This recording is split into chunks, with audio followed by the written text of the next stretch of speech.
You'd be amazed what counts as a gentle wake-up when your mattress is straw, your blanket is a sibling's elbow, and the only alarm clock is a rooster shrieking into the damp darkness. I'm your bedtime historian, and tonight we'll tiptoe into the quiet, chaotic world of Tudor childhood, where chores beat sunrise and breakfast wasn't always guaranteed. Before the sun broke, the fog over thatched rooftops, bare feet found cold rushes on the floor, a crackling fire rare, a warm meal, not yet, just the scrape of a wooden bucket, the shuffle of woolen skirts, and the grumble of empty stomachs trying to stay polite.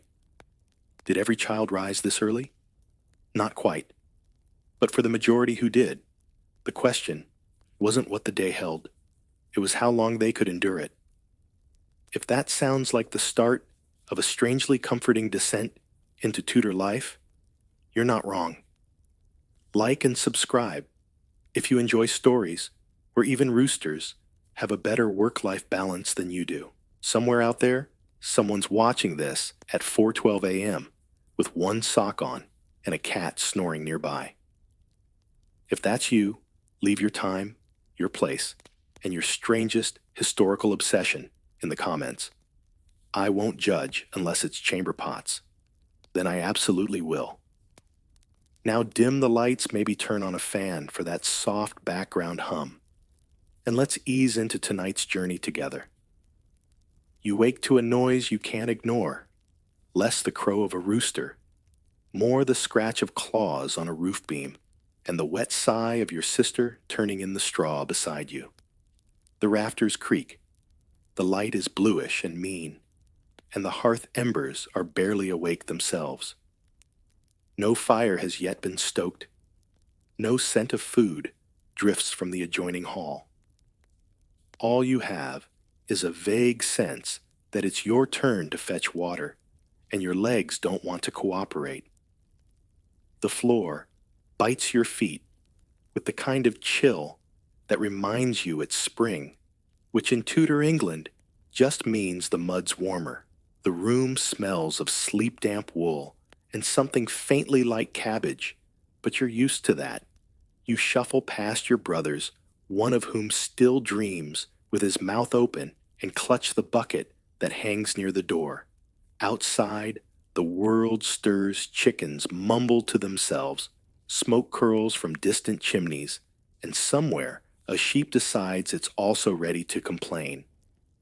You pump the well lever, spill half the water on your foot, and shuffle back inside. The air is smoky even indoors, but it's better than frostbite. You throw the bucket down beside the hearth. Someone else can stoke it. Tasks are assigned with glances and grunts. There's no written schedule, no bell to ring, just the quiet grinding expectation that you will scrub, fetch carry, or sweep something before you're allowed to sit. A clean rush floor doesn't sweep itself. A fire doesn't feed itself. And chamber pots, let's not talk about who empties those. Historians still debate just how formal Tudor chore systems were for children, whether they followed family rules or local tradition. But the one thing that's certain, nobody asked if you felt rested. The work waited. The morning grows brighter, but don't be fooled, it's not any warmer. Your fingers are red and stiff, and the only heat comes from motion. Gruel is next if you're lucky. And by gruel, you know not to expect the creamy porridge from fairy tales.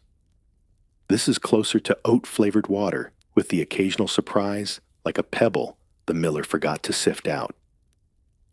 You huddle near the hearth, which now gives off a faint heat and a smell that's halfway between burnt ash and yesterday's onion skin.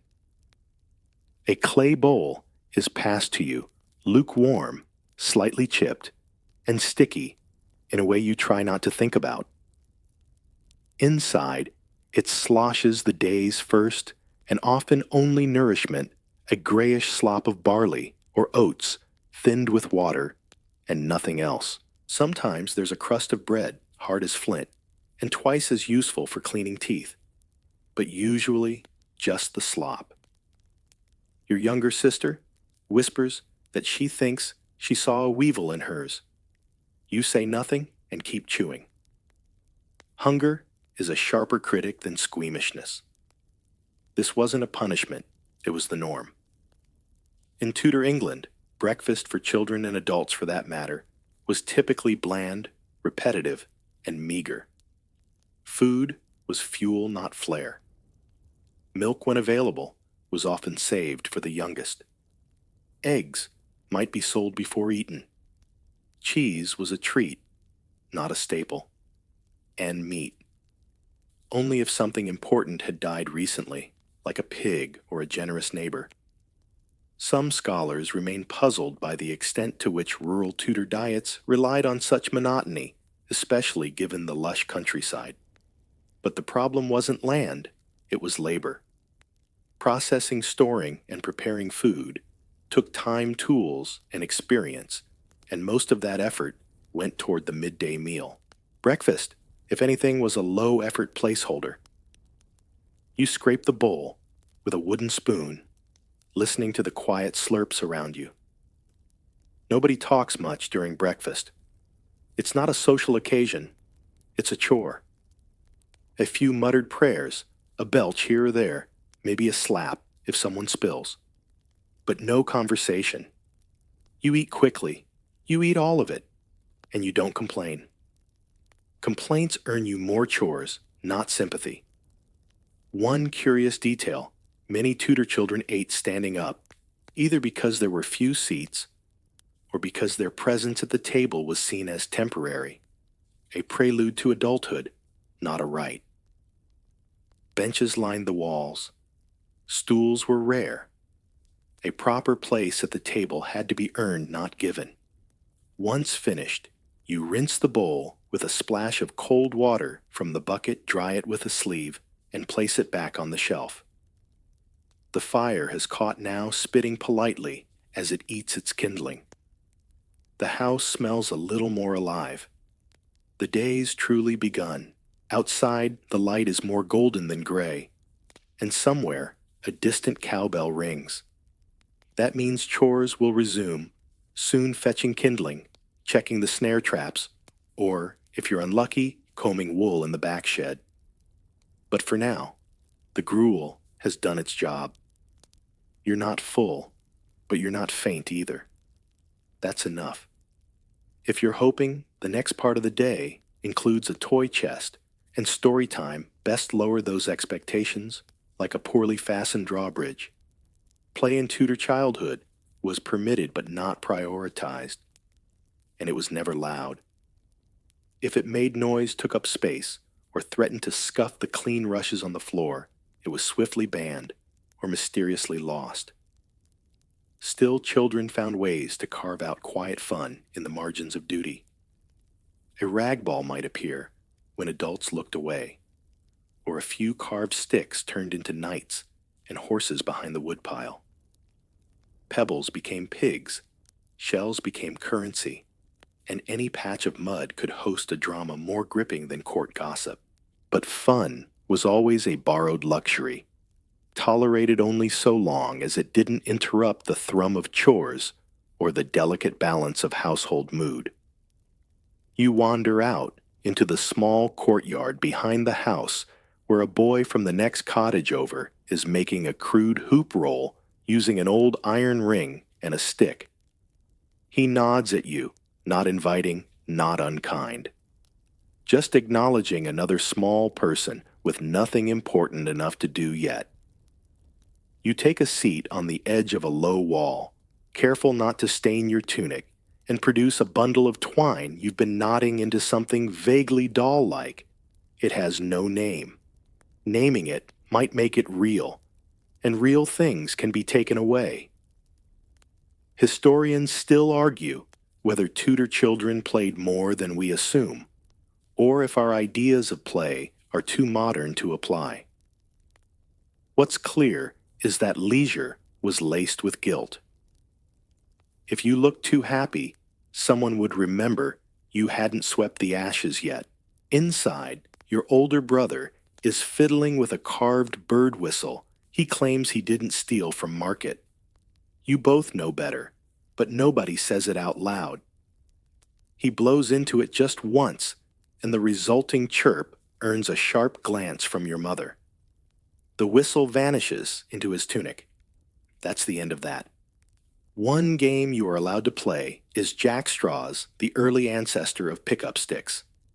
It requires no shouting, no running, no mess, just patience and a steady hand qualities Tudor adults valued more than joy. You play a few quiet rounds with your sister, each of you taking turns not to knock over the pile. It passes the time. It also keeps your fingers warm. Some girls sew even when they don't have to. Not for practice, but because a moving needle keeps watchful adults from asking questions.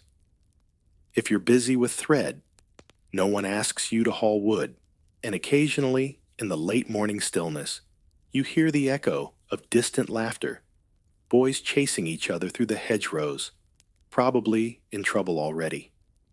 You envy them, but you don't move. Laughter is fleeting, but getting caught skipping chores. That's remembered. You glance at the hearth one last time. The wood pile's low. You know what comes next. The soft rhythm of your sister's sewing fades behind you as you're sent toward the shed with a task both ordinary and oddly permanent wool combing. It's your job now, not just for today, but for the foreseeable future. You're 6, which in Tudor England means you're no longer just a child. You're labor. The wool smells strong, like old sheep and damp smoke. The combs are heavy wooden and cruelly studded with metal teeth shaped to drag snarls from clumps of raw fleece. They look more like instruments of punishment than tools. But here, they're a rite of passage. You settle onto a stool beside a heap of coarse tangled wool and get to work pulling with short jerking motions that scrape your knuckles more often than not. Your arms already ache. That doesn't matter. The faster you finish this pile, the sooner you might be let off to scrub the kitchen floor, luxury in comparison. Wool combing was common for young children in Tudor households, especially in rural areas where every household took part in some stage of the cloth trade. Some boys helped with sheep. Others, like you, prepared the fleece. Girls did too, just often inside under sharper eyes. What's curious is that there's little record of how long these early work sessions lasted. Some scholars argue they were brief, interspersed with rest and play. Others suggest they ran the full course of daylight. Surviving records don't agree. What's certain, though, is that by age 6, most children had an assigned task, and failure to complete it was treated not as childish forgetfulness, but as disobedience. You pause to pick a burr from the wool, then flick it aside. Another splinter digs into your finger. You suck the blood quietly and keep combing. The shed is dark, lit only by a small slit of window that filters the midday light into dusty rays. It's not unpleasant exactly, just unkind. A single chicken wanders and clucks, once then leaves, as if judging your technique. Around you, signs of other chores whisper for attention. An unwashed pot here, a leaning stack of firewood there. Everything seems to sigh under the weight of being almost done. But that's the trick, nothing is ever fully done. Once the wool is combed, it must be spun. Once spun dyed. Once dyed woven. And by then, there's more wool to comb. You hum softly a tune with no name, and the rhythm of the comb starts to match your breath. It's almost hypnotic in a splintery kind of way. Your hands find their rhythm. You forget to ache. Out of the corner of your eye, you see your younger brother watching from the doorway.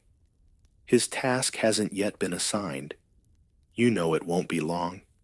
Another year, maybe less, and he'll be here beside you, knuckles red combs clacking. You don't say anything to him, just nod and return to the fleece, because this is what you do now. The wool combs are silent now. The pile flattens your palms a little raw. But there's no pause, no bell, to mark the end of one duty and the start of another. Instead, your mother glances at you, then at a small slate tucked beside the hearth. You know what that means. If there's schooling today, and that depends on weather chores, and whether your father remembered it begins now. You don't own books. You don't even own your own slate. But today, someone fetched the schoolmaster, and he's decided the village children need another round of instruction in letters and manners, which oddly enough means lots of shouting and not much ink. Most Tudor children never went to school. It cost money, not just in fees, but in lost labor. But sometimes, a clergyman or merchant's widow sponsored a small schoolhouse. And if you were among the lucky or unlucky, depending on the day you'd attend when your chores allowed. Sometimes in barns, sometimes in kitchens, always somewhere cold. You walk to the neighbor's hall where a few stools are arranged in rows and a chalkboard leans against a cupboard. The fire smolders. A man with eyebrows like moth wings waves you in. His tunic smells of ale and disappointment. Spell, baker, he demands of a boy 2 seats over. The boy hesitates. A slap follows. Your turn comes next. You hesitate. B, A. The letters dance. You're not even sure if you've seen the full alphabet. Surviving records offer conflicting accounts of how effective Tudor schooling really was. Some children learned to read fluently. Others learned only to mimic sounds. Many memorized prayers without ever understanding them. Literacy was a goal, but not a given. Especially not for girls. The lessons drag. Latin words are recited more song than meaning.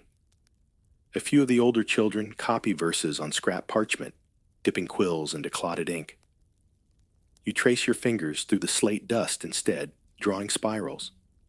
There's a girl beside you who pretends to write while composing rhymes in her head. She mouths them, silently grinning. You wish you were brave enough to do the same. But here the rule is simple. Silence is safety. Some scholars still argue about how rigid Tudor instruction was across villages. In cities, schools could be stricter, more formal. In hamlets like yours, it depended entirely on the schoolmaster's mood and the patience of your parents. At the end of the hour, maybe 2, you're dismissed with a grunt. No rewards, no compliments. Just a vague sense that if you weren't struck today, it's been a good lesson. You walk home slowly, fingers trailing along a garden fence. A bee buzzes past, urgent and free. You are neither. Back home, your mother eyes you as if gauging how much you've learned. Then she hands you a broom. You start sweeping. The chalk dust from your sleeves leaves pale arcs across the rushes. There's a thump behind you, the sound of a wooden bucket hitting the ground, and just like that, the lines are drawn. Your older brother is hauling manure. You, however, are summoned to mend a rip in the linen apron pile. Girls and boys may share straw beds and smoky hearths, but once chores are assigned, the divide is sharp as a scythe. You take up the needle with resigned fingers. He takes up the shovel with sulky shoulders. Neither of you speaks. In Tudor England, gender roles weren't simply taught, they were enforced through repetition. A girl might help with weeding or watch the goats, but once she could thread a needle, that became her badge. A boy could stir the pot or carry kindling, but once he showed strength, it was harnessed. And there was little room for switching tracks. The task isn't complicated, just tedious. The fabric is coarse, homespun the kind that scratches your wrists when you reach across the table. The rip is along a seam, easy enough to patch, but the thread tangles your fingers fumble, and the daylight isn't doing you any favors. You stab your thumb once, twice. The third time you don't flinch. Just outside, your brother groans as he lifts the bucket again. You can hear the squelch of boots in wet straw. There's a strange comfort in knowing he's not having more fun than you. Researchers continue to debate how strictly gendered these chores really were in every Tudor household. While the patterns are clear, local customs sometimes overrode tradition. In some towns, girls helped with livestock. In others, boys were taught to spin. But these were exceptions, not norms. Your needle finally pulls smooth, and the rip closes like a wound healing poorly, but sufficiently. You tie off the thread with a knot that would make your mother scowl. She doesn't see it. You fold the apron and move to the next. Meanwhile, your brother returns stinking of effort. He says nothing, just drops the bucket and walks to the trough to rinse his hands. The water is brown before he's done. There's a little girl nearby, not yet old enough for formal chores, who mimics you both. She drags a stick through the mud and sings to herself. For now, she belongs to no category. But soon, someone will hand her thread or firewood, and her path will narrow. You finish the mending place, the apron in the basket, and stretch your legs. They cramp from sitting too long. A distant bell rings, the kind used for calling in livestock or warning of fire. But here, it just means midday. Your brother glances at you. You glance back. No words pass, but you both know he'll be in the field soon. You'll be cleaning the cook pot. And when the sun fades, you'll go your separate ways. Again, him to scrape the muck from boots. You to scrape burnt oats from the pot. Still, for this moment, you're both just children. Quiet. Watching the light shift on the floor. The sun shifts, painting angled lines across the wall, and someone brings out the Latin primer. It's worn its cover, softened by years of reluctant fingers and ink blots shaped like regret. You don't know why it's always Latin. No one here is going to Rome. Most won't leave the parish. Yet, here it is again, with its odd vowels and backward grammar, like a riddle whispered by ghosts. You sit at the rough-hewn table, elbow to elbow, with other children, who look as tired as you feel. The schoolmaster isn't present this time. Today your uncle is visiting, and he believes that all proper Christian children should know Latin prayers, even if they'll never read a full Bible, never write a letter, never hold land, or vote. It's about discipline, he says, about shaping the mind, about forming the soul. You nod, pretending you understand. Some scholars remain puzzled by how widespread Latin instruction was in lower-class Tudor homes. Was it genuine learning or just rote chanting? Did it come from religious zeal or social aspiration? The records offer a mix of both, blurred by time and bias. What is clear, many children learned to recite without comprehension. It wasn't about meaning. It was about obedience. You open to a random page. There's a picture of a lion with wings, something that makes no sense, but you like it anyway. It feels like a secret someone forgot to explain. You copy the words, slowly, paternoster, key, S, in caelus. Your hand cramps, ink dots your sleeve. But for once, nobody yells. Outside, the day continues. A cow bellows in the distance. A wheelbarrow creaks past the cottage. Someone sings off-key while chopping leeks. But in here, it's just the scratch of quills and the slow murmur of children trying not to mispronounce sanctificiter. One boy near you has a gift for mimicry. He can say anything in a churchman's tone. Today, he parrots the lesson in a voice so grand it almost sounds holy. The other children snicker. A smile threatens your face. Then someone smacks the table, and the silence returns. The lesson drifts toward monotony. Your mind wanders first to the garden outside, then to the idea of flying lions, then to the smell of someone's old apple tucked in their pocket. Your stomach grumbles, unsure if it's hungry or just bored. Eventually, your uncle declares the session over. He ruffles the boy mimic's hair and ignores the rest of you. The primer closes with a puff of dust. Back on the shelf, it goes spine cracked. Back on the shelf, it goes spine cracked. Prayers half learned. As you leave the table, you feel older, though not wiser. The Latin sits in your head like a heavy stone. You don't know what it means. You only know you'll be asked to say it again tomorrow, and the next day, and maybe the day after that. You step outside into the light and blink like someone emerging from a tunnel. The world feels real again. And then the church bell rings. The bell tolls low and hollow a sound you feel in your ribs before you truly hear it. It's Sunday, or close enough. In Tudor, life days blur marked more by weather and chores than by calendars, but the church bell always cuts through the fog. It means one thing: walk, don't dawdle, and do it on an empty stomach.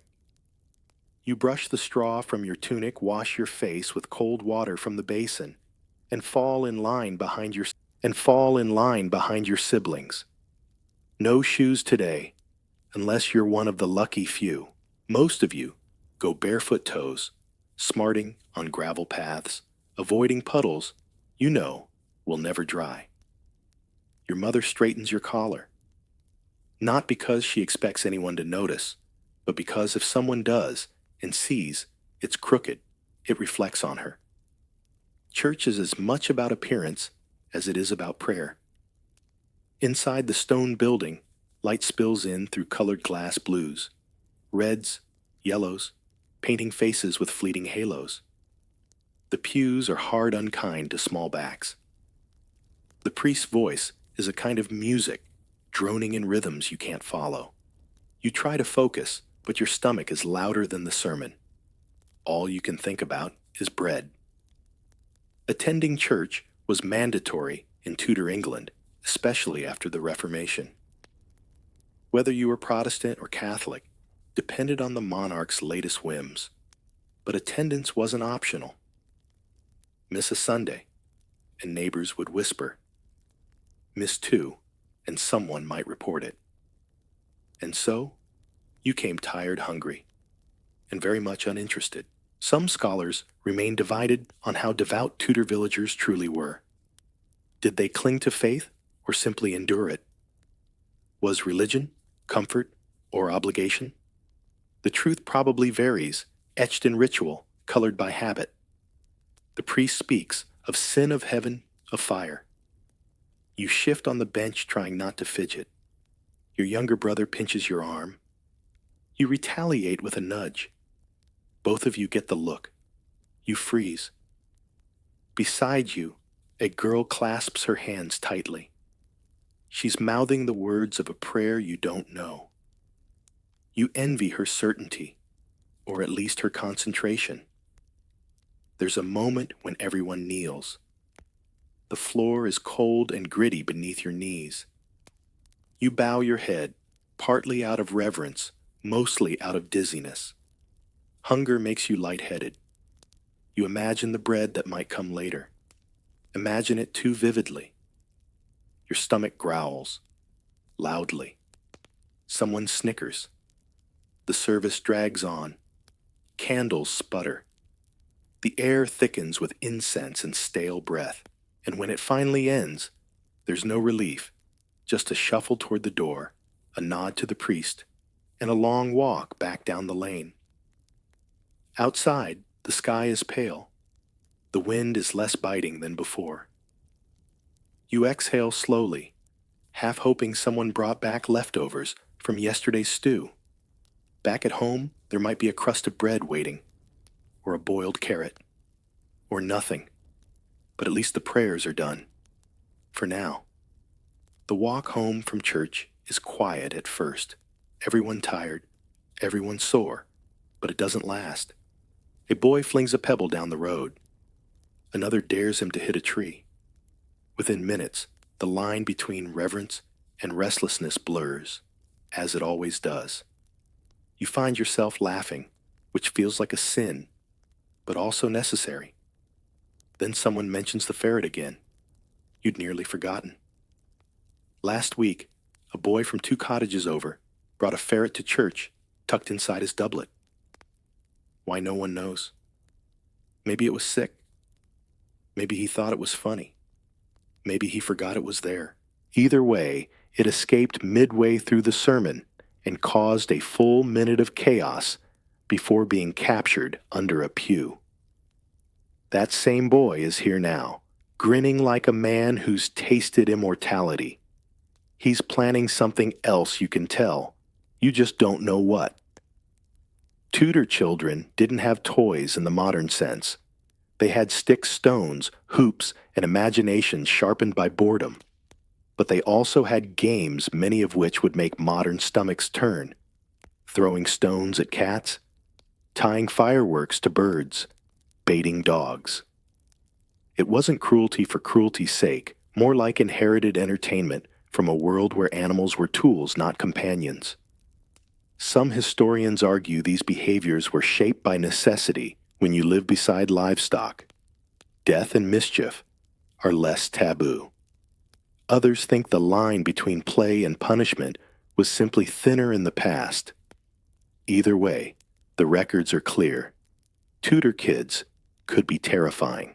Someone pulls out a ball made of pig bladder and begins a game in the lane. It's half football, half brawl. You join briefly, dodging a muddy tackle, then escape before someone breaks a tooth. No one wins. That's not the point. Nearby, a few younger children play cat's cradle with a frayed bit of wool. They're quiet, focused, safe. A dog runs past, chasing a goose that honks like it's being personally insulted. Then the older boys begin a round of cock throwing. You don't want to watch, but you can't look away. A rooster is tied to a post. Stones are gathered. Laughter rises. There's a brief pause as someone hesitates to throw. The bird squawks. The boy's arm wavers. This was unbelievably a common sport, particularly on holidays. Cock throwing was banned and reinstated multiple times. Even some Tudor adults thought it cruel. But others saw it as tradition no different than wrestling or dice. Scholars continue to debate how widely accepted such games truly were, and how many children participated willingly. You step back, letting the crowd press forward. You feel no joy in this, but neither do you protest. You're too small, too tired, too hungry. Instead, you slip away, past the hedgerow, down the side lane, where wildflowers still grow. You pluck a few, not because they're useful, but because they're not. You sit in the grass. Let the sounds of shouting fade. Sometimes, the quiet is the only game worth playing. The shouting fades behind you, replaced by the slap of a wet rag against the side of a pail. You're back home now, indoors again, where peace is thinner and noise carries differently. It's the afternoon prime time for arguments, punishments, and the careful dance of power between siblings who share everything except mercy. Your sister spills a ladle of broth and your mother smacks her shoulder. Not hard, not cruel, just sharp enough to remind her who's in charge. The ladle clangs against the pot. Silence returns. You and your siblings have a pecking order, though no one ever drew up a list. Age helps, but so does wit strength, or simply the audacity to hide in plain sight when chores are assigned. Some rules are spoken. Eldest eats first, Youngest fetches last. Others are absorbed. Don't cross the one who tattles best, and never take the last scrap unless you're ready for war. You pass your brother a slice of turnip. He accepts it without thanks. That's understood. Disputes are settled quickly. A push, a shout, a swift slap, either from a sibling or, if unlucky, from a parent watching. Punishments aren't reserved for major crimes. Forgetting a chore, teasing too loudly, stepping on someone's foot, any of these can earn you a quick, stinging rebuke. You learn to move quietly, to apologize fast, and to never admit who broke the spindle. Some scholars suggest Tudor discipline was harsh, but not always cruel by the standards of the day. A smack wasn't abuse, it was order. And in households teetering on the edge of chaos, order was sacred. Today, it's your brother's turn. He spoke back, or maybe just made the wrong face. Your father cuffs him lightly on the ear. The boy stumbles, mutters something, and retreats. No one follows. He'll be fine. You've all been there. Later, the mood softens. Someone finds a crust of apple pie from last night's feast. It's shared surprisingly without complaint. Perhaps guilt dulls rivalry, or maybe everyone's too tired to argue. You sit on the bench nearest the door, carving a pattern into the wood with your thumbnail. A series of triangles like mountains or teeth. Your sister braids, rushes into something that might be a doll. The punished brother returns, says nothing, and sits beside you. The house hums with quiet activity. Boots being mended, leeks being sliced, a baby crying somewhere behind a curtain. No one yells. For a rare moment, the balance holds. Punishment in Tudor homes was both correction and custom. It taught obedience, yes, but also boundaries. You knew how far you could go. You knew when to stop. And sometimes, even that knowledge wasn't enough to save you from a sudden slap or harsh word. But here you all are again together, bruises fading, tempers cooling. The sun filters in through the window, painting golden squares on the floor. You sit in one quietly. For now, you're all allies, if only until the next mistake. The sun lowers behind the hedgerow, casting long shadows through the wavy glass panes. That's the signal. Time to clean up. But unlike sweeping floors or boiling gruel, this next ritual is something no child ever looks forward to washing. You trudge toward the basin with a familiar dread. The water is cold always. It's fetched from the well, carried in iron buckets, and set on a table in the corner of the room. There is no warming it. There are no bubbles. There is certainly no privacy. You strip to your shift and dunk your hands first, then your face. The water shocks your skin sharp as a slap. You blink it away and begin scrubbing with a linen rag, already gray with use. Your siblings take turns beside you, making faces, hissing quietly, occasionally, pretending it doesn't hurt. But it always does.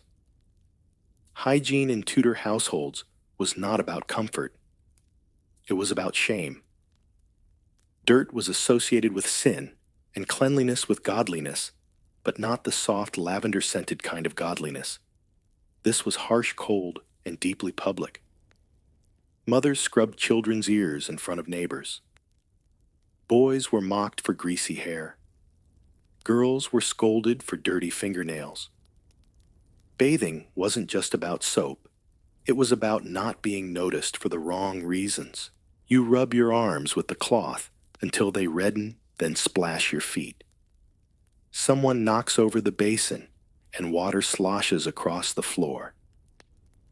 Your mother mutters something about waste and fetches a towel that's more rag than cloth. She dries your hair with quick, scratchy movements that make your scalp sting. There's a lingering smell in the air, part smoke, part cabbage, part wet wool. that even washing can't erase. The whole house smells this way. Everyone you know smells this way. It's not filth. It's just Tudor. Some researchers still argue how often children actually washed in rural communities. Weekly, monthly only, on Sundays. Surviving records vary, but all agree on one thing: it was never pleasant, and it was rarely complete. A neighbor boy once claimed he'd bathed in a stream for fun. He was called a liar and a lunatic. No one believed it could be fun. Afterward, you put on a cleanish tunic, meaning one with fewer patches, and comb your hair with a wooden comb that catches every knot like a fishhook. You wince. Your sister offers to help. She pulls too hard, but you thank her anyway. You sit near the hearth to dry. The fire is low, but kind. The steam from your wet sleeves curls upward, fading into the rafters. Someone tosses more rushes on the floor. Someone else slaps a rug to chase off the dust. Outside, the last light slips behind the trees. Inside, the house gleams faintly, not clean exactly, but tidied, scrubbed, presentable. You stretch your toes toward the warmth and inhale deeply. Still cabbage, but maybe a little less shame. The light has faded entirely now. What's left is fire glow and shadow flickering across tired faces. You feel it in your bones, time to sleep. But Tudor sleep isn't the gentle quilted ritual of storybooks. It's shared scratchy and filled with elbows. The beds are upstairs, or what passes for upstairs, a loft with low beams and straw mattresses that rustle when you shift. There are no bed frames, just heaps of ticking sacks stuffed with straw, laid side by side like loaves in an oven. If you're lucky, you get the outside edge. If not, you sleep in the middle and endure the heat of others like a forgotten potato. You and your siblings climb the ladder with practiced groans. No one talks much. Too tired. Too cold. The roof lets in a breeze that bites your cheeks as you crawl beneath the coarse blanket, a patchwork of wool mended more times than you can count. There's a lump in the straw, probably a rock. You shift. Now, it's just under your hip. Tudor children didn't sleep alone. Privacy was unheard of. Entire families shared beds sometimes, even with guests, neighbors, or servants. Children especially were packed together not just for warmth, but because there was nowhere else to go. Some historians suggest this closeness bred familiarity. Others think it fostered rivalry. There's no scholarly consensus, just a long tradition of crowded sleeping. Beside you, your sister mumbles something and then starts snoring. Your brother coughs a wet barking sound that no one comments on. Illness is common, and as long as he's breathing, it's not an emergency. You try to find stillness, but someone's foot is on your shin. You move it gently. It returns. You sigh. The roof creaks. A mouse scrabbles near the eaves. Somewhere below, your parents murmur. The fire has died down to a faint pulse of red, and the air smells of wool smoke and people. Not bad, just constant. Your blanket slides off your shoulder. You pull it back. It smells faintly of onions. You try not to think about that. Some families recited prayers before sleep. Yours doesn't tonight. Maybe everyone forgot. Or maybe they're already drifting, slipping into the half-sleep of exhaustion. You curl onto your side, facing the wall. The straw rustles again. The lump under your hip shifts to your ribs. You accept it. In the dark time, stretches. You think about the day, its chores, its games, the rooster that started it all. It feels like weeks ago. You wonder if the rooster is already asleep. Probably not. Roosters are smug like that. Someone turns over beside you and kicks your ankle. Hard. You don't cry out. You don't even move. You just breathe. And wait. because tomorrow the rooster will crow again, and you'll do it all over. You wake before the rooster this time barely, but not by choice. Something in your body just knows. Maybe it's the ache in your shoulder, or the cold breeze slipping through a crack in the wall, or the pressure of your brother's knee lodged behind your spine. Either way, the day has begun, though the sun is only considering it. Downstairs, the air is heavier, thicker somehow. It smells faintly of ashes and boiled roots, the remnants of yesterday clinging like fog. You pull on your tunic and descend the ladder, trying not to step on the wrong rung, the one that wobbles and once gave your sister a bruise that lasted a week. Today, your father is already outside. The harvest is near, and the farm waits for no one. He moves through the morning with quiet purpose, hands full of tools, eyes full of sky. It's your job to follow, but first breakfast, thin, quick, and unmemorable. Tudor life pulsed with seasonal rhythm. Spring meant planting and lambing. Summer brought hay and sleepless days. Autumn was the great flurry, harvesting, salting, drying, storing. Winter was a kind of endurance, fewer daylight hours, fewer meals, more time spent indoors, mending and waiting for thaw. Your own chores swell and shrink, depending on the calendar. Today, it's gleaning. You'll walk the edge of a neighbor's field with a sack and eyes sharp for missed stalks of grain. Tomorrow might be darning socks, or stirring the dye pot, or mucking out the barn. You never really know until someone points and says, "There." Some scholars marvel at how well Tudor children absorbed this unspoken almanac. No school taught it, no book recorded it, but it was known all the same when to sow, when to shear, when to stay inside, because the fog meant coughs. Outside, the earth is damp, not muddy. The sun rises in streaks, gold peach and smoke. You clutch the sack and head toward the hedgerow. The neighbor's field is quiet. You step into it, eyes low, searching. It's not exciting work, but it's strangely peaceful. Every now and then, you find a clean stalk and tuck it away, a small victory. Crows watch from the trees. You make a face at them. They look unimpressed. In the distance, another child does the same. You wave. He waves back, then returns to scanning the ground. A silent agreement. This is life now. Midday passes without drama. Your hands grow stiff. You stop to rub your fingers, then press on. 1 hour becomes 2. The sack gets heavier. Your feet get colder. Eventually, someone calls your name from the path. It's your mother. Time to come in. You trudge back, not fast, not slow, just steady. You've gleaned enough. Tomorrow, we'll ask something else. But today, you followed the season. Smoke clings to you, like an old friend, comforting and inconvenient. You don't notice it anymore until you leave the house, and someone else's smoke smells different. Then it hits you. Every Tudor child smells faintly of fire. Not bonfire, not incense, just hearth. Hearth in the hair, hearth in the sleeves, hearth in the soul. Inside the air is a haze of warmth and memory. The fire is the heart of the home, and it's always burning slow, stubborn, and smoky. There's no chimney, not really, just a hole in the thatch that lets the worst of it drift upward if the wind allows. The rest of it lingers curling under beams, darkening rafters, settling into clothes. You rub your eyes. They water slightly. No one comments. Everyone's eyes water. It's just what houses do.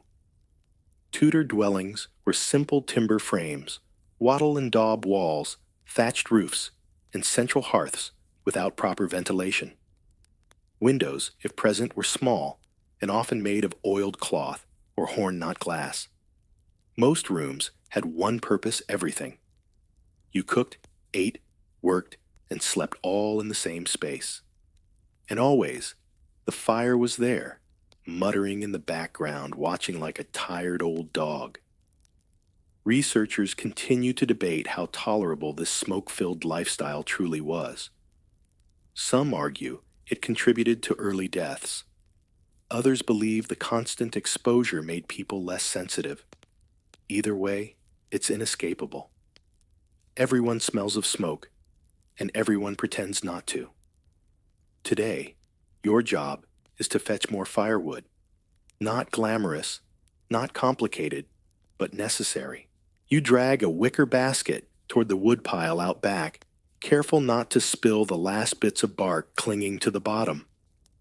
The ground is soft, your shoes are wet, and the chickens glare at you as you pass. You glare back. You return arms full, lungs fuller. The door creaks. The hearth greets you like an old grumbler. You stack the wood with practiced care, thick logs on bottom, thinner kindling on top. Someone tosses in a twist of straw. The fire leaps, then settles. You sit near it, hands outstretched. The warmth doesn't reach your fingers right away, but eventually it finds them. Around you, life resumes its quiet thrum. A pot simmers. A spindle whirs. Your brother hums a tune with no words. The smoke curls upward, then sideways, then disappears somewhere you can't follow. One corner of the room is darker than the rest. That's where the old wool hangs. It smells even stronger of sheep soot and history. No one touches it. It's just there absorbing decades of fire and gossip. You close your eyes for a moment, just to feel the smoke soak into your lashes. It's not unpleasant. Not anymore. It's a scent you'll carry with you always, long after you leave this place into the next field, the next village, the next season. You are like the house itself built of smoke. It starts with a story, whispered of course, because anything louder might draw suspicion. There was a boy, no one agrees on his name, who lived 3 villages over. He was clever, or handsome, or lucky, depending on who's telling it. And one day, he vanished, just disappeared. But not into the woods or under a cart. He went to court. Not criminal court, the royal court. It's the kind of tale passed between children when the fire's low, and the chores are done, and your hands are too tired to play. A dream dressed in second-hand truth. The boy was spotted by a nobleman while tending geese. Or maybe he recited Latin so beautifully in church that a bishop took him in. Or he stole a horse, fled into the night, and somehow wound up polishing the queen's candlesticks. The details shift, but the idea is the same. One of us made it out. You sit by the hearth legs, stretched toward the coals, listening as your older sister repeats the story. Her voice is low, her tone conspiratorial. Even your father seated behind her pretends not to listen. You can tell he's heard it too. Social mobility in Tudor England was rare but not impossible. There were apprentices who rose to wealth, scribes who caught a noble's eye, and yes, children who found patronage. Some historians argue the stories are exaggerated, more fable than fact.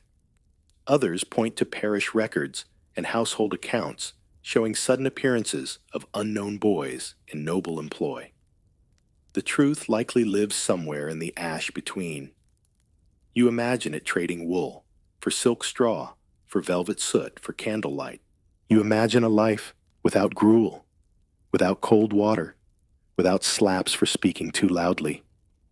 A life where you could read every word in the Latin primer, and even write some of your own. But as your sister's voice trails off, reality seeps back in. You're still here. The fire's still smoky. Your hands are still rough from the combs. The only court you'll likely see is the village green, where chickens peck at turnip skins. Still, the story lingers. Like smoke in the rafters, like dreams stitched into old linen. You crawl into bed, the straw mattress no softer than before. Your brother's foot finds your side again. You shove it gently. He grunts. The room settles. Somewhere far away, a palace window glows with candlelight. Maybe the boy is there. Maybe he's polishing silver. Maybe he's forgotten the taste of gruel. Or maybe he's made up and none of it ever happened. But tonight the thought is enough. You close your eyes. You smell of smoke. You dream of court. Morning creeps in, without asking, slipping through the shutters with a chill. The dream fades, but not the hunger. And before long, a different story begins, one not whispered around the hearth, but walked in patched shoes and softened heels. You shuffle forward, itchy in homespun wool, too nervous to cry, and too tired not to. Your mother's hand is on your shoulder, though she's not really holding you back. In Tudor England, especially among the lower classes, placing a child into service was as routine as mending a hem or walking to market. It was both a necessity and strangely a mark of pride. A child placed into a good household might learn manners, craft skills, and if lucky, catch the eye of a noble or their steward. Education irrelevant. Obedience mandatory. It didn't start at 10 either. Some records mention children sent into service at 6, not always as official scullery workers, but as help-fetching pins, sweeping ashes, entertaining younger children of the master with puppets or rough ballads. They were often unpaid. Instead, the family was paid. A few shillings here, a bolt of fabric there. A sort of rent for the child's labor. You slept wherever there was room. Sometimes that meant under the table behind a barrel in the kitchen, or in the linen closet if you were lucky. You rose with the cock crow, not your own, of course, and knew to stay invisible until called. Being noticed could mean praise or punishment, depending on the Lord's mood, or whether the lady of the house had already spilled her cider. Scholars still argue whether this was technically child labor or just economic custom. But semantics don't mean much when you're 9 years old and your morning begins with chamber pot duty and a slap for humming. Some suggest that the wealthier the household, the stricter the expectations. Others note that in poorer homes, the lines between servant and family were blurrier. But the one thing consistent children weren't asked, they were placed. Still, there was a strange dignity to it, a certain pride in wearing your master's livery, in folding linen without creases, in knowing which ladle belonged in the stew and which in the gruel. Not everyone got that far, though. Some were sent home for cheek. Others disappeared into the great anonymous tide of domestic service, changing houses, jobs' names, and dialects as often as underthings, which, to be fair, weren't changed often at all. And so, here you are, 10 years old, trying to remember how to curtsy with aching knees, wondering if your new mistress will have honey bread, or if she'll even remember your name. Probably not. The rules weren't stitched in thread, they were stitched in silence. When you arrive, no one reads you a manual. Instead, your mistakes teach you faster than words ever could, and your clothing, it doesn't just cover you, it marks you. It tells the whole house exactly who you are and who you are not. Even before you're taught to scrub or bow, you're measured for clothing never new, and never yours to keep. You're handed a bundle of rough linen and wool garments, each piece faded from too many washings and stiff with soap residue. Some are marked with threadbare embroidery, a house crest, or a tiny stitched number. You're told this means it belongs to the third rotation. You don't ask what happened to the first or second. Dress codes in Tudor households weren't just about looking tidy. They were about hierarchy. A scullery maid might wear a coarse apron and plain bodice with no color trim. A chambermaid could wear slightly finer sleeves, maybe even green if the mistress was generous.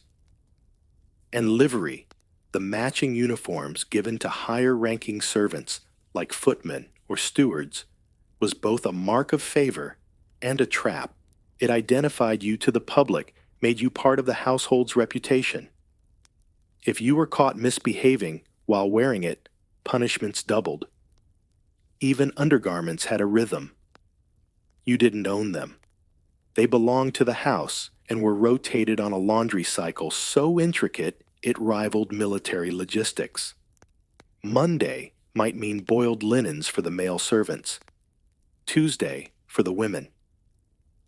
There were precise rules about where to dry under things, not in view of the master's window, and where not to hang woolens, never near the bread ovens. You learned these quickly, or else. And laundry wasn't just a chore, it was a form of surveillance. A maid might be scolded if her undergarments were too clean too often. That suggested she was being too familiar with the upstairs bath. Servants were expected to be hygienic, but not overly so. Cleanliness, like conversation, had a class limit. There's no scholarly consensus on just how strictly these dress codes were enforced across the regions. Some evidence suggests rural manners were more relaxed, allowing servants to wear whatever hand-me-downs fit. Others point to aristocratic households where even the color of one's sleeve trim had to be approved by the housekeeper. What is clear, though, is that clothing in Tudor service wasn't fashion. It was function and control. And sometimes it backfired. There are stories, mostly whispered, among laundry maids of servants sewing secret pockets into their uniforms. Not for contraband, but for letters from other servants. Romantic, rebellious, or simply ridiculous, these stitched messages defied the rule of silence. Just as often, they ended up being used as evidence in petty court cases, where one line of embroidered poetry might be read aloud by a humorless bailiff. So you dress. You wear what's handed to you. You tuck your hair under a cap too tight for comfort, and you keep your eyes down as you pass the lady's maid who wears softer wool and walks a little slower than she needs to. She notices you, but she doesn't smile. Crusts tell tales. They separate the hands that serve from the hands that summon.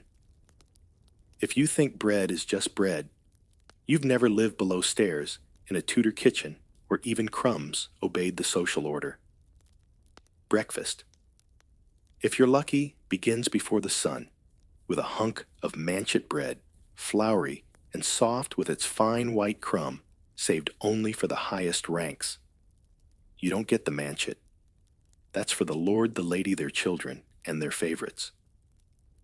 What you get is the trencher, the bottom slice of coarse brown rye, often used as a plate before it ever reaches your mouth. It's stale, sometimes sour, always secondhand. Bread wasn't just food. It was a marker, like a title. The baker, usually a male servant with special access to flour stores, followed recipes that were themselves restricted by class. A household might order 3 types of bread, manchet white and fluffy cheat, less refined for middle ranks, and rye or maslin mixed grain, often with barley or beans. You knew your place by the slice on your plate. There's a story passed down between pantry boys about a stable lad who once bit into the corner of a manchet loaf left in the solar. He said it was only curiosity, but it didn't matter. The loaf was for the lady's morning toast. He was caught stripped of livery and reassigned to latrine duty for a year. Some say He never got the stench out of his boots. Some scholars remain puzzled by just how stringently these bread hierarchies were enforced in less noble homes. In manor kitchens, far from London, servants might share loaves more freely, especially during feast days. But in large households, with over 30 mouths to feed, order was everything. The bread cupboard was locked. The key was worn on a chain around the steward's neck. Even the way bread was served carried meaning. The top crust, golden and butter slick, was offered to guests or favorites. The heel that was tossed into broth for the kennel boy, or left to soak in ale for the oldest cook whose teeth couldn't manage anything firmer. And then there were the secret feasts. Late at night, after banquets, when half-eaten trenchers piled up beside roast bones and candied plums, some servants dared to sneak a bite. Not just for hunger, but for revenge. To taste what was withheld. There are quiet giggles behind scullery doors, floury fingers swiping the last crumbs, and one apprentice baker who once claimed he could tell a nobleman's mood by how crusty he left his crusts. No one really believes him, but still, when your own dinner is a crust that's already served its purpose as a gravy sponge, you learn not to waste stories. You chew slowly. The crust scrapes your gums, and the stew it's soaked in is tepid. Still, you don't complain. Complaints don't rise like yeast. They settle. You don't wear a watch. You are the watch. In a Tudor household, time isn't tracked by clocks, it's ruled by bells. Not charming church chimes, mind you, but sharp metallic summons that break silence like a snapped thread. The day begins before sunrise with the kitchen bell, a heavy brass thing that hangs from a timber beam. It tolls once, twice then again faster. That's your cue. There is no snooze. You move. If you're the first to stir, you light the hearth. If you're late, you're noticed. And in this world, being noticed is rarely good. Servants move, not on whim, but in rhythm. The bell signals each task time to haul water, time to dress the young master, time to begin cleaning chamber pots, time to set the hall. Then it rings again. Dinner bell, prayer, bell, garden bell. Every clang is a command. You learn the pitch of each like a soldier learns a trumpet call. Some argue these rigid schedules were necessary to maintain order in homes that ran more like small kingdoms. Others believe they were about control, less about productivity and more about asserting dominance. After all, many tasks could be done flexibly. But flexibility breeds autonomy, and Tudor masters weren't keen on that. Obedience became instinct. You didn't question a bell. You reacted. The housekeeper's bell might require the scullery maid to sprint from the cellar to the parlor. The upstairs bell, with its smaller clapper, often meant the lady needed her lace gloves retrieved, yes, the ones she wore for half an hour at breakfast. Bells didn't ring for emergencies. They rang because someone felt like exercising their privilege. You'd think mistakes were forgiven, but the truth is more absurd. One servant was said to have misheard the garden bell for the pantry bell. Instead of preparing herbs, he brought in 6 loaves of stale bread. The mistress was scandalized, not by the error, but by the audacity of bread in the herb parlor. He was reassigned to firewood, stacking a task known for bruised fingers and splintered patience. And while the bells dominated your day, they didn't end it. The final bell, called by some the hush bell, rang near curfew. It wasn't official, but every servant recognized its low, lingering tone. Time to stop whispering. Time to vanish. Researchers continue to debate whether Tudor households standardized these signals across regions. Some claim each household had its own bell language, an acoustic dialect of duties. Others find it more likely that the most prestigious homes borrowed from each other, imitating tone and sequence to suggest refinement. Either way, you learn fast, or you're replaced faster. And so you move. You polish brass scatter rushes, tend to shoes that are not your own. All while listening, always listening. The bell doesn't just tell time, it tells you what you're worth. And when at last it's silent, you almost miss it. Almost. A twitch of the mouth could ruin you. In the great houses of Tudor England, your posture mattered, but your expression, that was practically a confession. You walk the corridor with care, balancing a tray of rosewater and linen cloths. The master's parrot squawks from the study. A footman chuckles too loudly. You glance up, and just like that trouble. You weren't smiling, not exactly, but you weren't stone-faced either. And someone noticed. In Tudor service, silence was not just golden, it was mandated. Not just your voice, but your eyebrows, your lips, your shoulders. Everything had to align with a script that wasn't written down, but was enforced all the same. A maid who smirked could be accused of insolence. A butler whose mouth twitched during prayers, suspended without pay. Laughter, unless permitted, was seen as rebellion. The rules weren't spoken aloud. You learned them by watching others. Bow too shallow. You were lazy. Bow too deeply. You were mocking. There was a correct nod for each rank chin, tilted no more than a walnut's width, when greeting a steward, an extra blink for the chamberlain. One boy tried to bow with flourish, copying the court styles.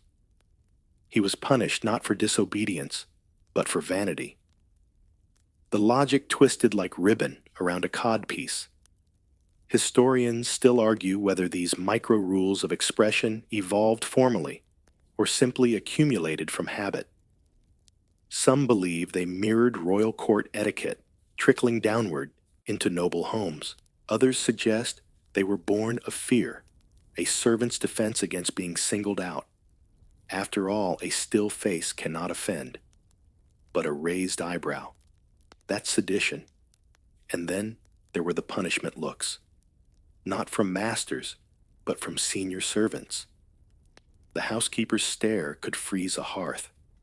The steward's narrowed eyes could send a scullion boy trembling back to the pantry. No words exchanged, just pure weaponized disapproval. These glances didn't leave bruises. They left a lasting chill. The pressure wasn't limited to the indoors. Even in the gardens or stables you were watched. A stable girl once rolled her eyes when asked to fetch a comb for the mare's tail, an order given purely for the lord's amusement. She was seen by the window boy who reported it. She spent the next month scrubbing boots with vinegar. Her hands bled. Her eyes didn't roll again.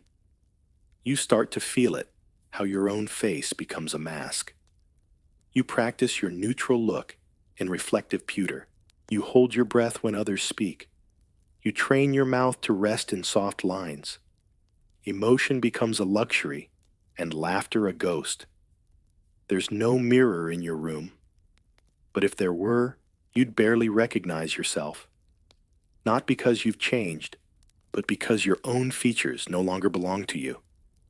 They've been borrowed, polished, flattened into service. And still, every morning, you tie your cap, adjust your apron, and remind yourself, no smirking, no surprise, no soul. Some doors weren't locked, they were simply unseeable. In a Tudor household, your eyes had limits. Not because you couldn't see, but because you weren't allowed to.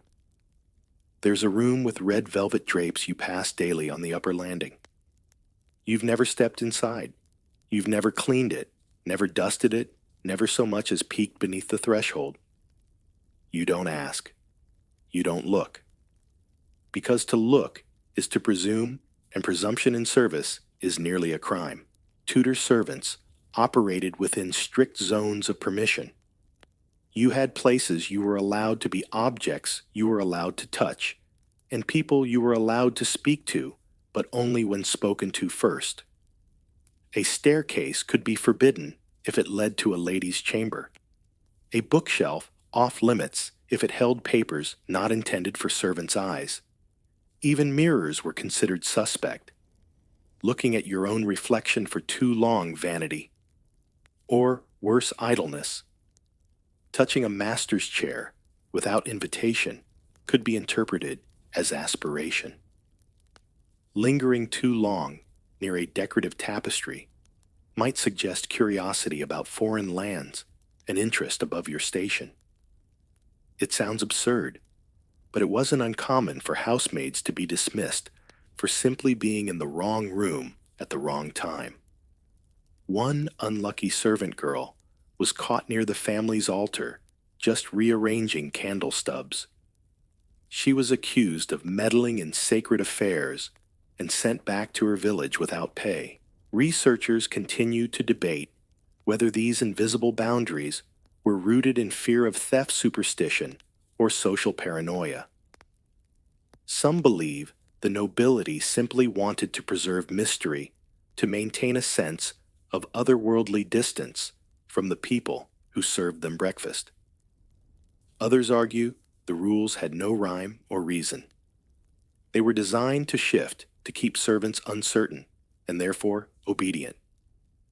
There were also literal forbidden objects: personal letters, jewelry chests, and especially books. A servant reading a Bible might be tolerated if done quietly in a corner. But a servant caught reading poetry, scandalous. There's a recorded incident of a valet in Norwich who borrowed a collection of sonnets from a guest's luggage. He returned it perfectly intact. Still, he was punished not for theft, but for reaching beyond his class. Even tools could be taboo. A kitchen ladle could be freely handled, but the ornamental silver spoon used for serving the lady's compote off limits unless explicitly handed over. To pick it up without permission was to risk the assumption that you saw yourself as her equal, or worse, as a replacement. So you walk carefully, your eyes downcast, your hands folded. You memorize the rooms you're allowed in and pretend the others don't exist. When you sweep the hall near the music chamber, you hum quietly to avoid hearing the melodies you're not meant to know. You become a ghost of a person, not unseen, but deliberately unseeing. And the strangest part? The longer you live this way, the easier it gets. Ignorance becomes armor. And the house, it becomes a map of silences. You don't sweep the floor. You sweep the idea of one. In Tudor homes, cleaning the floor wasn't about removing dust. It was about rearranging nature. Picture the ground beneath your feet, not polished wood, not tiled stone, but a thick layer of rushes, straw-like, scratchy, and sprinkled generously across every room. Not just for softness, and certainly not for show. These rushes are the Tudor version of carpet insulation deodorizer, and sometimes even trash bin, all rolled into one. Your job as the newest scullion or hall servant is not to sweep them away. No sweeping was considered pointless, even crude. Instead, you refresh the rushes every few months, or whenever the smell of spilled ale animal droppings or foot sweat becomes unbearable. In a noble household, that meant removing the top layer, maybe adding fresh herbs like lavender pennyroyal or mint to mask the odors. And yes, you do this by hand. No brooms. Just tongs, a pitchfork, and your own aching spine. You scrape through layers that include broken combs, spoiled food, bits of bone, and on occasion, things better left undescribed. You learn quickly that the corners of great halls hide decades of domestic secrets. Some historians debate whether rush replacement followed a seasonal schedule or was purely discretionary. A few suggest the rushes marked important calendar moments like feast days or royal visits. Others think it was simply whenever the lady of the house couldn't stand the stench anymore. The job is so unglamorous, it's practically invisible. Guests might walk over your freshly laid rushes without noticing, never realizing the labor behind that dry crunch underfoot. And yet there's a peculiar pride in the work. You start to recognize textures, how oat straw differs from river reed. You know when rushes have gone flat just by smell. You even develop a preference for which herbs keep the fleas away best. Mint helps. Rue does not. But don't get too proud. One girl bragged about her rush-laying method to the undercook. A week later, she found her hands blistered from scrubbing the ale cellar. Her crime talking above her task. Sometimes you're told to sprinkle flower petals into the rushes before a dinner party. Not for scent, but for appearance. A poetic deception. Guests will think the house always smells of rose and thyme. They won't notice the layer beneath fermenting like compost, and you won't tell them. It's strange, really, how the very thing you labor over rushes, meant to hide filth, also hides your work itself. You could spend a whole day replacing them, only for a single muddy boot to erase your effort in minutes.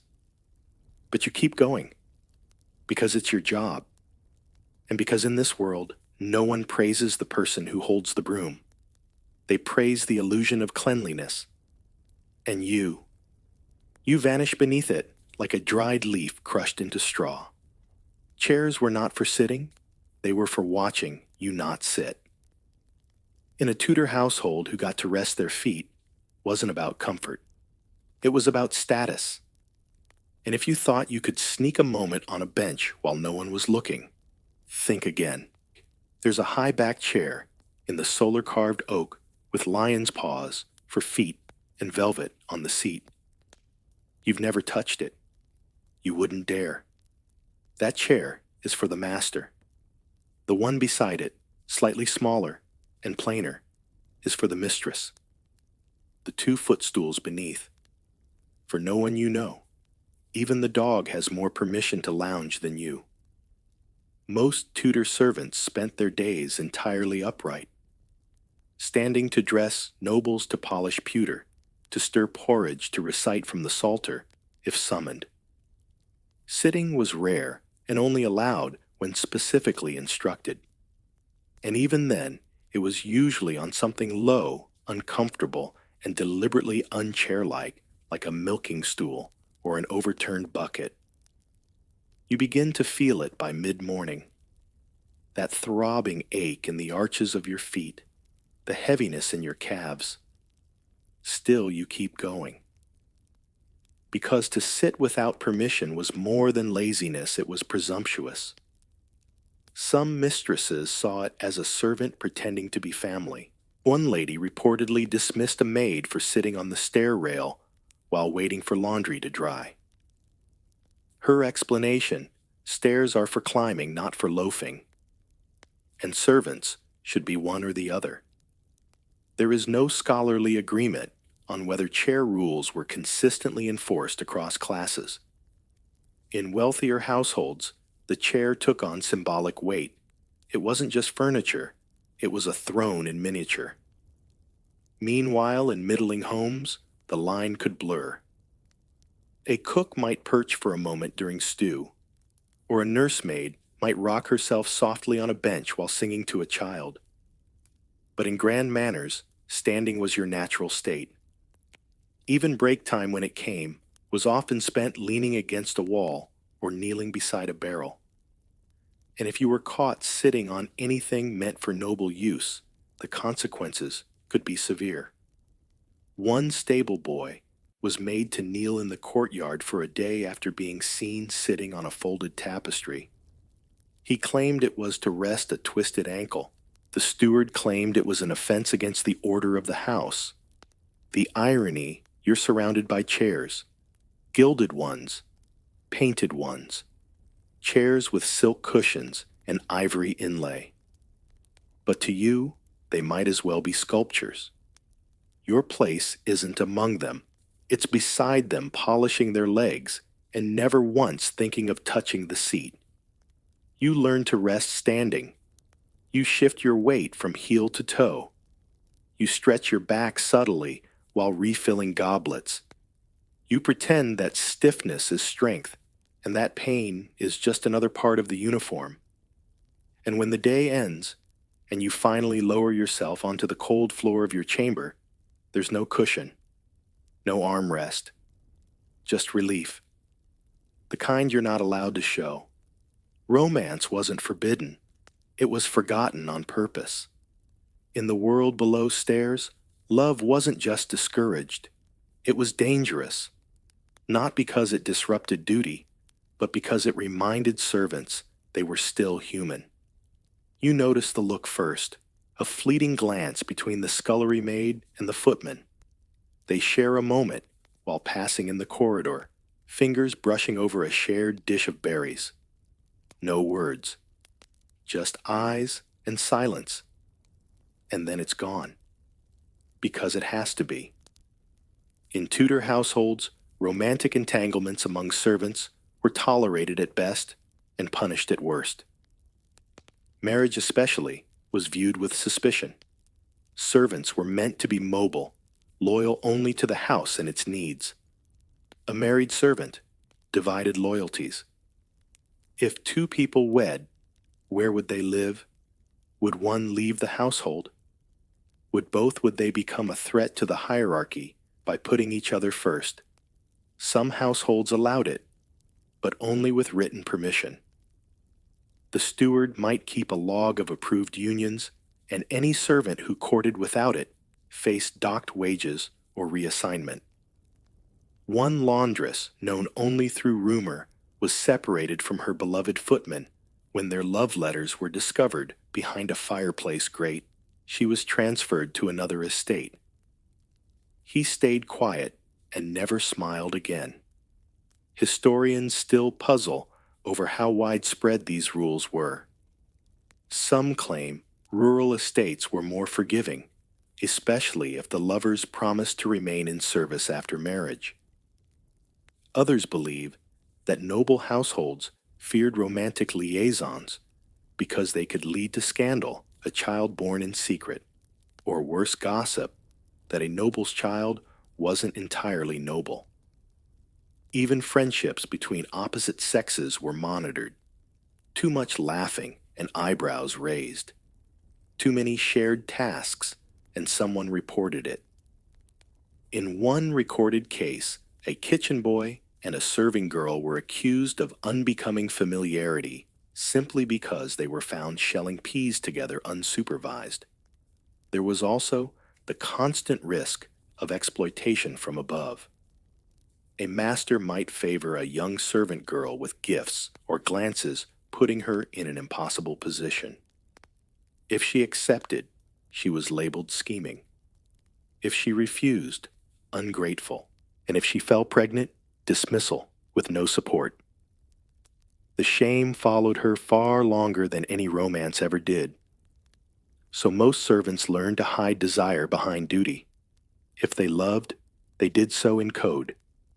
A folded napkin in a certain shape, a slice of honeycomb left on a windowsill, a single note written in berry juice buried inside the sleeve of a winter shift. You hear stories of couples who lasted, who married, had children, and somehow stayed in service. But they are rare.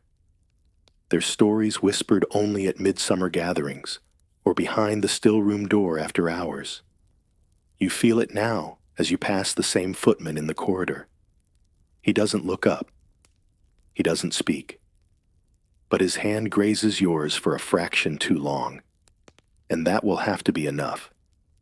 Straw mattresses held more than dreams, they hid defiance. In the quiet corners of the Tudor servants' world, under blankets of obedience, there lived tiny rebellions with twitching whiskers and contraband crumbs. You lift your mattress to air it as ordered. The straw inside shifts with a dry rustle. Nothing unusual except for the sound of tiny claws skittering just out of sight. You freeze, then you smile, because you know exactly what that is. Pet mice weren't allowed. Neither were pennybook sugar lumps or leftover bacon rinds from the kitchen. Yet somehow, servants always found ways to smuggle these little luxuries into their quarters. You weren't just hiding things from the mistress. You were hiding a piece of yourself. Mice were the most common, easy to trap, easy to hide, and oddly comforting. Some servants raised them in little reed pens, feeding them crumbs from their own trenchers. One scullery boy claimed he'd trained his mouse to come when he whistled. Another was caught making miniature cloaks for his stitched from frayed sleeve linings. He was reassigned to privy maintenance for a month. Sugar was a rare prize, kept locked in the larder and guarded like treasure. It could only be accessed during feast preparations. A clever servant might slip a lump into their sleeve or apron pocket. But if caught, the punishment was swift: no pudding rations for a fortnight. Worse, you were watched more closely after. Some said it wasn't the sugar that got you in trouble. It was the ingenuity. Books too made their rounds. Not scholarly texts, but dog-eared broadsheets or penny pamphlets filled with songs, riddles, or questionable poems. One girl hid her booklet inside a rolled-up pair of stockings. She read by sliverlight, mouthing the words silently. She said it helped her remember who she was before she scrubbed rushes and curtsied before spoons. Scholars continued to debate whether these acts were mere mischief or quiet resistance. Some see them as harmless escapism. Others argue they reflect a subtle assertion of identity in a world that tried to erase it. One thing is certain: what lay beneath the mattress mattered far more than what lay on top. The hiding places were ingenious. Inside pillow seams, tucked into cracks in the floorboards. A bar of stolen lavender soap once caused a full room inspection when its scent gave it away. The culprit was never found, but the suspicion lingered like the fragrance. Even harmless items could become scandalous. A lace ribbon found in a footman's trunk led to accusations of cross-class flirtation. A kitchen maid's stash of apples, meant for cider, was called hoarding. She claimed it was just hunger. They called it insubordination. And so you learned to hide things not just from the masters, but from your fellow servants too. Not everyone can be trusted. Envy turns to betrayal quickly when favors are at stake.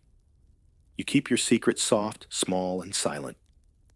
Beneath your mattress, the straw shifts again. A squeak. A scrabble. A reminder that even in servitude, there is life. Tiny, wild, and free. You wear the livery, but it wears you down faster. Being a Tudor servant meant two things. You were always visible, yet never truly seen.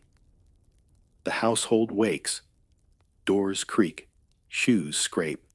And you're already in position, pressed against the corridor wall, hands folded, eyes low.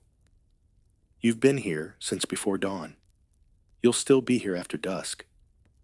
And though nobles and guests pass you a dozen times, not one remembers your name.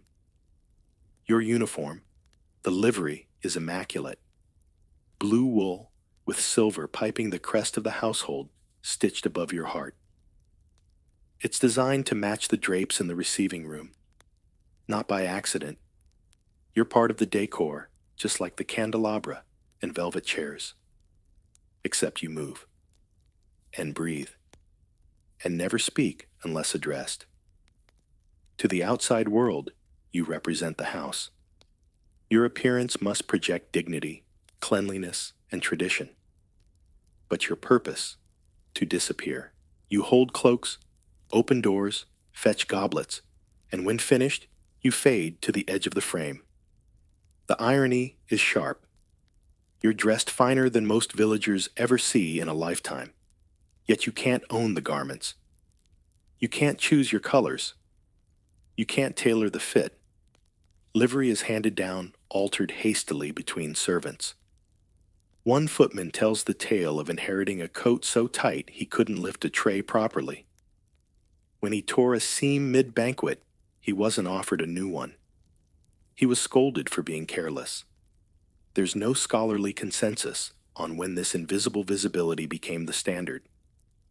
Some argue it began with royal courts trickling down to noble households, trying to imitate regal decorum.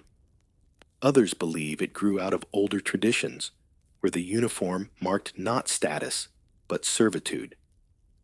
Either way, the result is the same: you are always present, yet never acknowledged. Occasionally, someone will thank you. A guest, a child perhaps, even the old gardener, who remembers when he too wore the blue wool. But those moments are rare and fleeting, like sun in a foggy kitchen. And still you maintain. You polish your shoes with ash when oil runs out. You press creases into sleeves, using hot bricks wrapped in linen. You scrub the collar until your knuckles bleed, because if the steward sees a smudge, you'll be docked half a day's wage. You learn to stand at just the right angle out of sight, but not out of reach. You master the art of stillness so refined it becomes a kind of erasure. No coughing, no fidgeting, no yawns. You become a piece of furniture with lungs. Sometimes you think about vanishing entirely, walking out across the moors into a world where you don't wear someone else's crest. But then the hall bell rings, and your feet move before your thoughts can. You are liveried, polished, quiet, and still. You burn with the strange knowledge that someone somewhere is watching you and still won't remember your face. Speak your mind, you'd better like the taste of soap. In a Tudor household, discipline came fast, and it didn't always wear a uniform. You're not sure what the scullery boy said. Something about the stew being thin. Maybe too thin. Or maybe he rolled his eyes at the cook's complaint. Whatever it was, it echoed just far enough to reach the wrong ears. Within the hour, he was kneeling on cracked stone, a pot balanced on his head, with the word ungrateful chalked across his apron. Punishment in service wasn't always violent. It didn't need to be. Humiliation was cheaper, and it stuck longer. Talking back, even a muttered complaint, a sarcastic sigh, a raised brow in the wrong moment could land you in the punishment book. And that book, it had consequences. First, offense warning. Second, reduced meal. Third, public shaming. That could mean wearing mismatched shoes to supper or serving in silence while others mocked you. In some households, they made offenders wear signs around their necks. Lazy, dirty, saucy. The words weren't just insults. They were a social brand inked in chalk, but heavy as iron. Some scholars argue this method of discipline mimicked the legal stocks used in town squares. Others believe it grew from an older feudal instinct correction through spectacle. If the whole house saw you punished, they wouldn't dare repeat your mistake. But physical punishments weren't off the table. A slap with a wooden spoon, a cuff behind the ear. One girl recalled being forced to kneel on dried peas until her knees blistered. Another was locked in the larder overnight, not beaten, just forgotten. And yet the line between discipline and cruelty was blurry. There's a story of a page boy who spoke out of turn during a guest's visit. The Lord found it amusing. The lady did not. The boy was whipped, not by the master, but by another servant ordered to do it in front of the others. A lesson wrapped in irony discipline often came from peers, not from above. There's no consensus among historians about how codified these punishments were. Some houses had strict rule books. Others let the steward or mistress invent rules as they pleased. What one house called insubordination, another might call bad manners. Either way, your fate depended less on what you said and more on who heard it. So you learn the art of quiet. You perfect the servant's smile, pleasant, empty, agreeable. You practice your apology posture, even when you haven't done anything wrong. And when anger simmers in your chest, you swallow it with the day's cold porridge. Still, sometimes it slips. A whispered joke in the pantry, a sigh too loud by the fire. And when it does, you accept the punishment. Not because it's just, but because it's predictable. The scullery boy. He'll be fine. After 2 hours, they'll let him up. The chalk will fade, but the lesson don't speak, unless spoken to, will remain etched deeper than soap or scorn. Sometimes you listen by accident. Sometimes, not so much. In the tight corridors of a Tudor household, the walls weren't just thin, they gossiped. And so did everyone else. You're scrubbing silver by the parlor door when it happens. Voices from inside, soft at first, then louder. The mistress is upset. Something about the cook's purchases, or the steward's spending. You don't mean to hear, but you do. And just like that, you've joined the ranks of accidental eavesdroppers, a tradition as old as the rushes underfoot.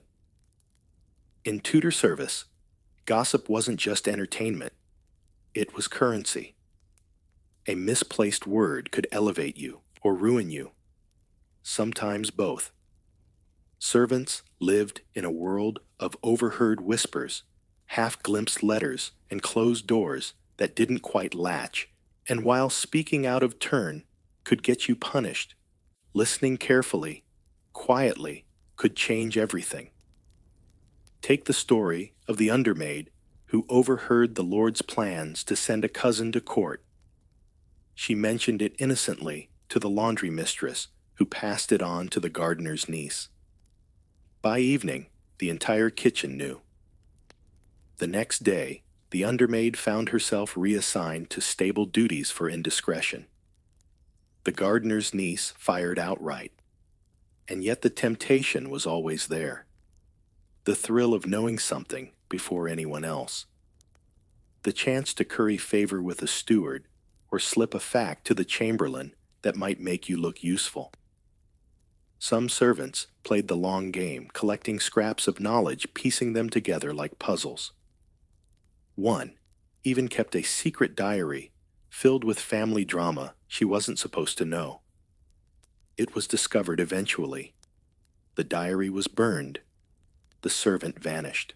Historians still debate the role of servant gossip in shaping household decisions. Some believe mistresses relied on certain trusted maids to informally monitor the mood of the house. Others argue that most gossip stayed below stairs, rarely influencing the upper chambers unless it reached a boiling point. Still, the idea that a single overheard line could ripple upward was enough to make anyone cautious.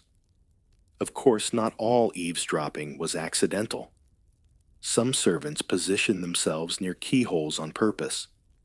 Some lingered with trays longer than necessary. A popular tactic involved pretending to nap on the back stairs while keeping one ear perked toward the withdrawing room. And then there was the danger of being caught. If you were lucky, you'd be dismissed with a glare. If not, public humiliation. One boy was forced to wear a stuffed pig's ear pinned to his cap for a week, labeled listener. Another had to carry a wooden ear carved from oak tied to his belt with a sign, "Let he who listens serve all." Still, you can't help it. When voices drift from behind curtains, your hands slow. When a lord drops his voice in the hall, you pretend to polish a little longer. The trick is to keep your face blank, your eyes down, your lips shut, because in this world, knowledge is power. And power for a servant is rare, but never impossible. Quitting wasn't rebellion, it was fantasy. Most Tudor servants didn't leave service, they aged into it. And those who did walk away well, they usually came back. You overhear someone say it during a late kitchen shift, soft over the clatter of pewter plates. I'll be gone by midsummer. The voice belongs to the tall chambermaid, the one with the fast hands and faster tongue. She says she's saving wages, dreaming of running her own bake stall by the south gate. Everyone nods politely. No one believes her. Leaving service wasn't just hard, it was rare. For most lower-class youth, being placed into a household was the start of a lifelong pattern. You didn't rise through ranks by quitting. You earned a better position through years of quiet labor, a lucky reference, or marrying into a family that needed help. Mobility existed, but it was vertical within the same world, not lateral into something else. When you did leave, it was often for marriage. A dairymaid might wed a local cooper. A footman might inherit a cousin's alehouse. But more often than not, they returned to service after. Life outside was unpredictable, expensive, and lacking the basic shelter and meals that noble homes, however rigid, reliably provided. Some did try. There are stories of servants escaping to the city, taking jobs in taverns, or joining the theater troupes that toured the countryside. One valet claimed to have sailed to France on a spice ship only to be robbed in Calais and return 3 months later with lice and a limp. Researchers continue to debate how often these stories reflect reality versus wishful lore. Some think they were cautionary tales told by senior staff to discourage daydreamers. Others believe they were real, and that they served as tiny beacons of possibility, however flickering. But leaving wasn't just about logistics. It was emotional. In a strange way, households became homes. You might serve alongside someone for 10, 20 years.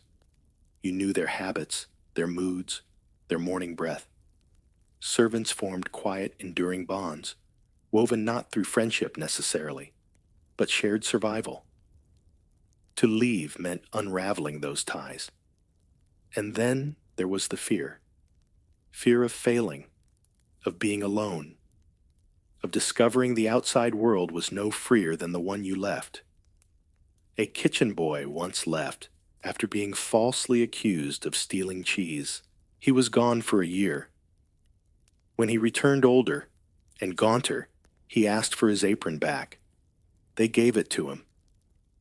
You think about it sometimes, what life would look like beyond these walls. Maybe a cottage by a stream. Maybe your own pie cart.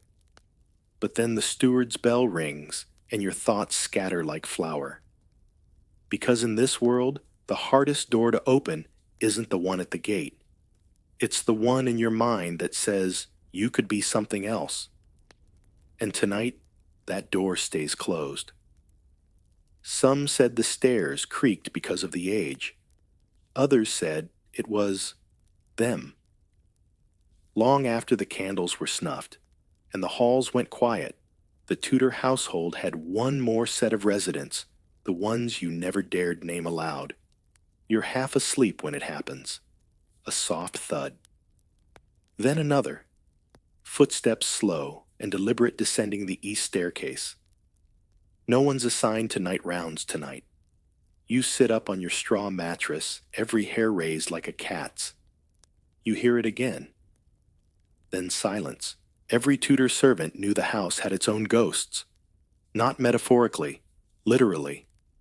They weren't written about, but they were spoken of. Quietly. In stables. Behind drying linens. over a muttered prayer when someone forgot to shut the chapel door properly. The stories varied by house. Some claimed the ghost was a scullion girl who slipped on spilled grease and broke her neck, doomed to forever scrub the same flagstone. Others whispered of a stable hand who hanged himself after being falsely accused of stealing oats.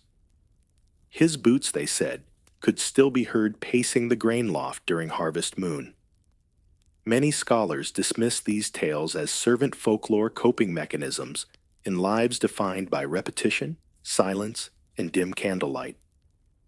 But others argue the stories served a social function. They kept younger servants in line, reinforced boundaries, and explained the unexplained. Because things did happen. Trays fell with no hands nearby. Rushes shifted when no wind blew. One chambermaid reported hearing someone whisper her name while cleaning the larder. She quit the next day. No one questioned it. You start to notice the patterns. Cold drafts in warm corners. Keys found in rooms no one entered. A chair pulled an inch away from the wall. The cook, a practical man with no time for nonsense, refuses to pass through the East Hall after dusk. It's not nonsense, he says. It's just older than we are. There was also the matter of the portrait. A woman with a pearl collar and impossible eyes. Servants said, if you looked too long, her face would shift, her mouth curling in disappointment, or worse, recognition. A boy dared another to touch it once. He did. That night, he woke up screaming, and never said why.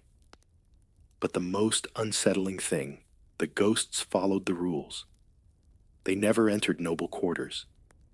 They never appeared during feasts. They waited until the house was still, until only the lowest-ranked servants remained half asleep, backs aching, souls thin from long days, as if even spirits respected the hierarchy. Some say these ghosts weren't trapped, just bored. Others insist they stayed because they had nowhere else to go, just like you. And so you lie back down, pulling the thin blanket over your shoulders. The stairs creak once more, and this time you don't move. Because whatever walks those halls at night isn't looking for trouble. It's looking for familiarity. As the embers dim and the echoes fade, the Tudor house settles into silence once more. You've walked its worn corridors, obeyed its bells, and felt the quiet weight of rules too strange to invent, yet too real to ignore. Through threadbare sleeves and untouchable chairs, whispered glances and hidden mice, you've glimpsed the lives that served history from the shadows. Lives bent in duty, bowed in ritual, but never quite broken. They didn't write the rules, but they followed them with quiet brilliance. And sometimes, just sometimes, they rewrote them in the dark. So as your own room grows still and the night deepens around you, let your thoughts soften. There are no bells now, no eyes watching,